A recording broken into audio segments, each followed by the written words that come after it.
नमस्कार।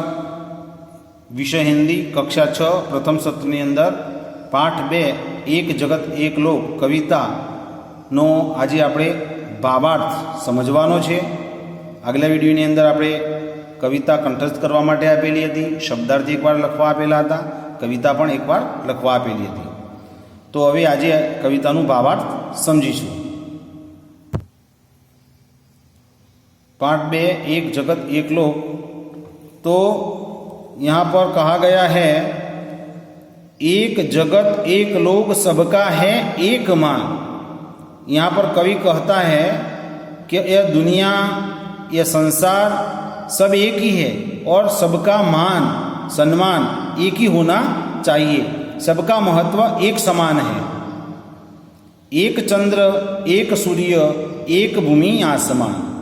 तो भगवान ने एक चंद्र बनाया है, एक सूर्य बनाया है, और यह भूमि यह धरती भी और आसमान यह सब भगवान ने एक ही बनाए, लेकिन सबका महत्व समान ही है। सबका मान सम्मान हमें सबका एक साथ ही करना चाहिए, क्योंकि यह प्रकृति के हमारे अनमोल तत्व है।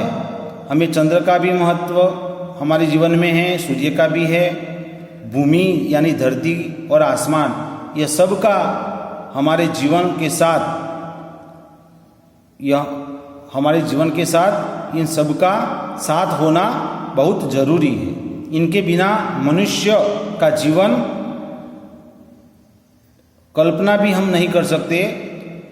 तो जीवन में मनुष्य के जीवन में चंद्र सूर्य भूमि और आसमान का महत्व समान है और उनका भी हमें ख्याल रखना चाहिए। एक तेज एक हवा एक ही पानी। भगवान ने तेज बनाया, हवा बनाई और पानी, ये सभी एक एक बनाए हैं, लेकिन वह सबका मान हमारे जीवन में सबका महत्व बहुत है। जीवन है सुख दुख की एक कहानी। हमारे जीवन में कभी सुख आता है कभी दुख आता है। तो जिस तरह हम सुख दुख में भी अपना जीवन अच्छी तरह बिताते हैं, इसी प्रकार हमें जब प्रकृति के तेज हवा पानी से कोई खतरा होता है तो हमें उसमें दुख भी होता है और सुख का भी उसमें से हमें सुख भी देता है। एक देह एक रक्त एक अस्थि एक प्राण। मनुष्य ने हमें बनाया है तो हमारे शरीर में अस्थि है, रक्त है, प्राण है, यह सभी एक एक बनाया है और एक सब एक एक बनकर पूरा मनुष्य शरीर बनता है, इंसान बनता है। और एक जगत एक लोक सबका है एक मान, और सबका मान हमें रखना चाहिए। हर्ष भरे गाए हम राग सुहाने। तो हमें आनंद के साथ यह प्रकृति के जो है तत्व उनका राग हमें गाना चाहिए। हर्ष भरे गाए हम राग सुहाने। सुंदर सुंदर राग में हमें गीत गाने चाहिए, समता और ममता के गीत तराने। तो जो समता और ममता के साथ हमें ममता के साथ गीत अलग अलग तरह से गाने चाहिए, समता के साथ। घर घर में गूंज रहा निष्दिन यह मधुर गान।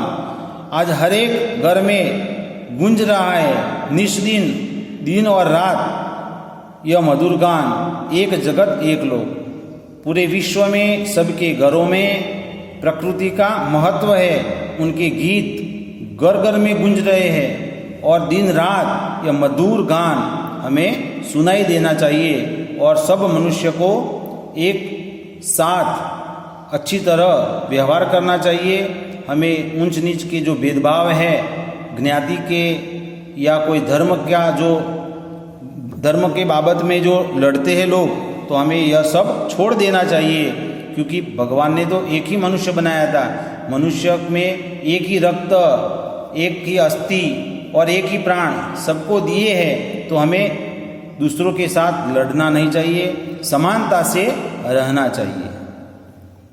राष्ट्रों में एक यही कर्म हमारा, तो राष्ट्र के लिए हमारा प्रथम कर्तव्य क्या है? तो राष्ट्रों में एक यही कर्म हमारा, हमें राष्ट्रों में एकता रखनी चाहिए, यही हमारा कर्म होना चाहिए और ऐसा रखने से ही हमारे देश की प्रगति होगी। प्रगति, न्याय, मानवता, धर्म हमारा, तो हमारा जो कर्म है क्या है? प्रगति करना, न्याय और मानवता और धर्म, तो यह सब हमें रखकर अपना जीवन व्यतीत करना चाहिए और सबके साथ प्रगति, न्याय और मानवता और धर्म का ख्याल रख के हमें रहना चाहिए। हिल मिल के लहराए विश्व शांति का निशान, हमें सबके साथ हिल मिल कर रहकर यह विश्व शांति का जो संदेश है, यह निशान है, हमें घर घर तक पहुंचाना चाहिए। तो इस तरह इस कविता के माध्यम से हमें काफ़ी सीखने मिलता है कि आज पूरे विश्व को शांति की बहुत ज़रूर है।